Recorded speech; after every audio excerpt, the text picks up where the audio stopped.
পৰৱৰ্তী সময়ত আমি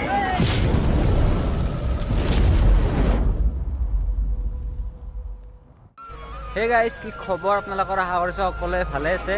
চ' আপোনালোকেতো জানেই যে শ্ৰীমন্ত শংকৰদেৱৰ 99 সংখ্যক অধিৱেশন আমাৰ ৰঙিয়াত হৈ আছে।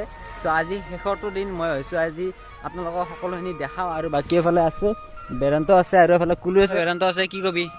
আৰু আজি যিহেতু 3 নম্বৰ দিন, মানে শেষৰটো দিন, এতিয়া ৰাতিপুৱা ওলাই দিলোঁ। ৰাতিপুৱা মানে আমি 6টাতে যাব লগা আছিল, কিন্তু আমি 6টাত যোৱা নহ'ল। মানে সেই আৰু গাইছ অলপ ৰাতিপুৱা প্ৰব্লেম হয়। আৰু এতিয়া বাজিল আমাৰ 8:30,